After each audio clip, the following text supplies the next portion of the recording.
Hey, let me tell you a story. In fact, I'll tell you a story about stories.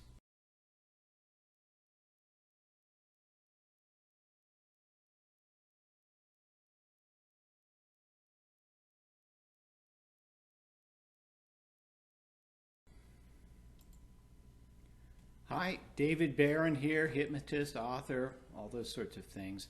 I want to talk about metaphors. Metaphors are a really amazing tool to make self-change. A metaphor is essentially a story that we understand and we can relate to.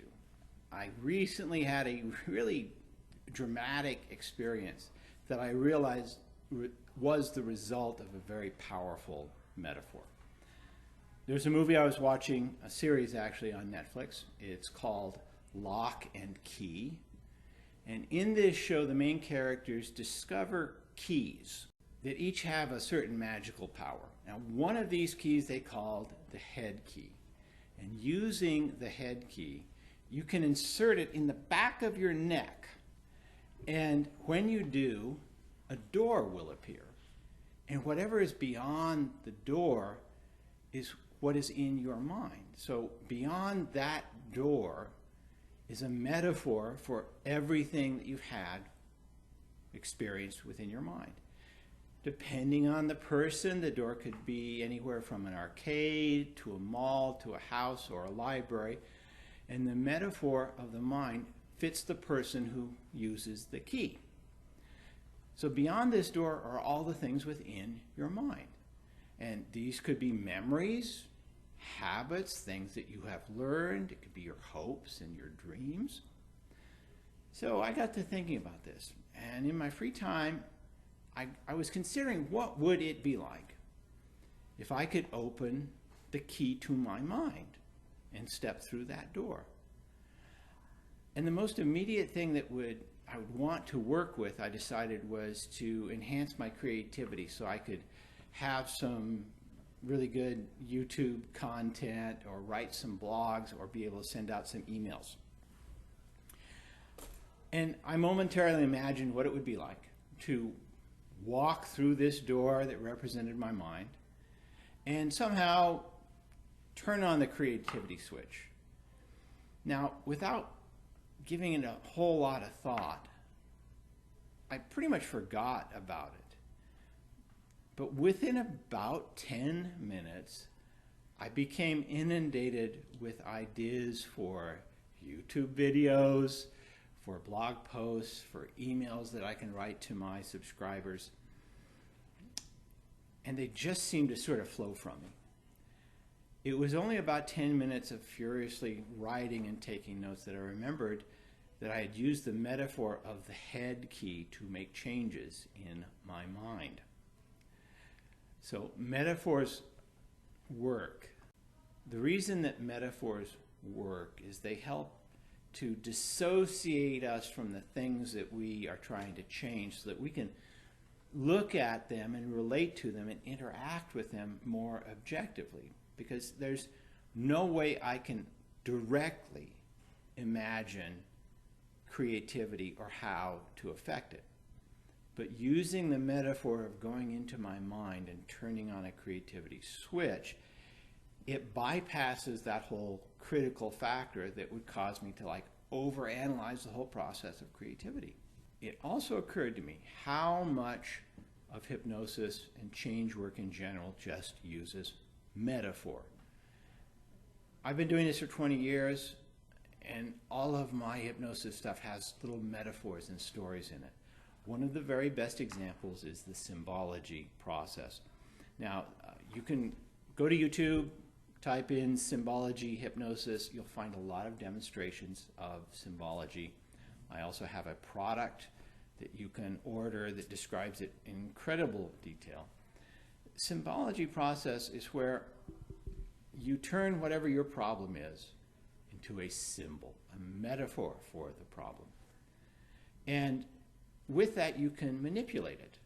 And that symbol can be changed, in fact, to a symbol of resourcefulness, of a positive emotional state, and then brought into your body. So you now, instead of feeling the result of the problem, you feel this resource, this positive sort of energy.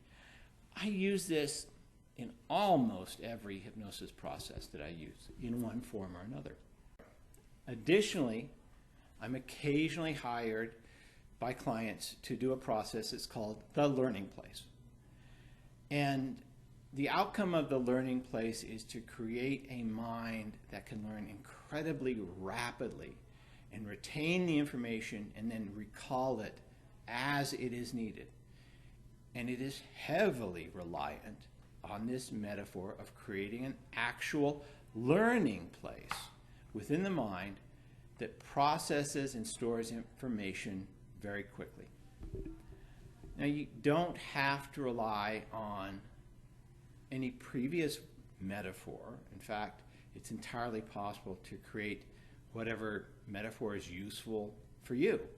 There's no hard or fast rules, but I have made a couple of really good tips that can help you sort of create your own metaphors that you can work with. So here they are. There's 3 of them. The first one is form follows function. The rule of form follows function means a metaphor that would act the way that you want it to. If you want to awaken at a specific time, you can imagine, for example, an alarm in your head that you can set. It will reliably go off when you set it.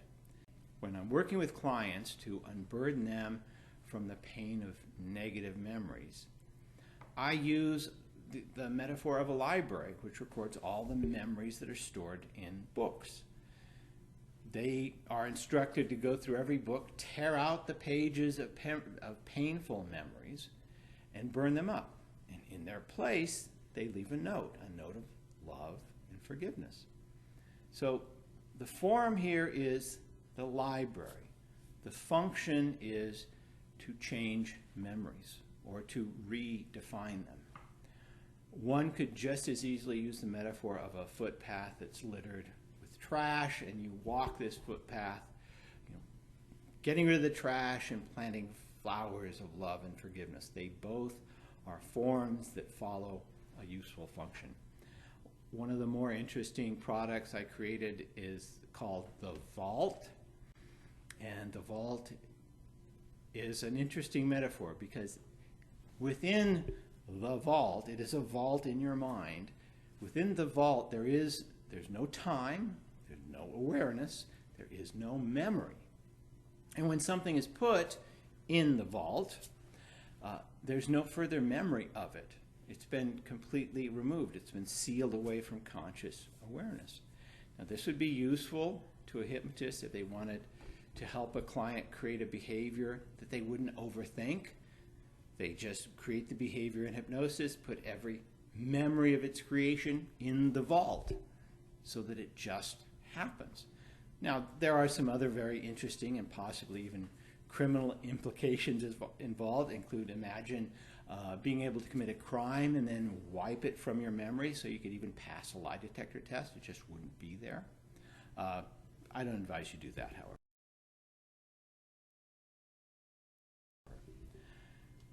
Tip number 2 is one that I learned from Mark Cunningham, is when you name something, it becomes real. When you describe it, it comes alive. So the metaphor of the sanctuary is very useful. The sanctuary is another hypnosis metaphor. It's a place in which you feel the very most in control. Now, those last 2 sentences gives it a name, the sanctuary, and then it describes it, the place where you're the most in control. From that point on, the sanctuary does exactly what the description says. You feel this sense of control. And a whole list, a myriad of things can be used feeling this sense of control. It is what some people will refer to as their happy place, for example. Being a place where you feel the most in control, it's a very useful place to go and practice skills and learn new habits and patterns. The third tip is you have to pretend this is absolutely real. I mean, this is the process of hypnosis where you put aside the critical factor and you imagine what's being described is absolutely real. So once you've given it a name and described what it does, the next step is both the easiest and the hardest. You have to pretend that your new metaphor is absolutely real. In hypnosis, it's very straightforward because there's no critical judgment that can overanalyze it. If the hypnotist says it's real, then it's real. Doing this on yourself can be very easy by pretending, imagining, or just supposing. Just like when I used the head key to turn on my creativity, I asked myself, what would this be like if this were absolutely real? And it became real for me. I got the results from it. So I'd like you to experiment with this concept of a useful metaphor for change. Metaphors are essentially a part of our whole thought process. It's how we think of things.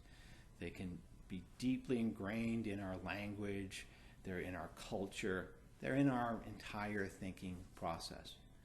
So create the metaphors that work for you. I'd love to hear your results.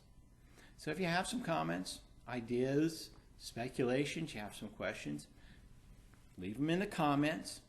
If you have some topics you wish me to talk on, leave them in the comments. And of course, as they say on YouTube, like, subscribe, ring the bell, comment, share, all those sorts of things. I really appreciate it. I'd love your thoughts on this. Take care. Bye. Wait, one more thing.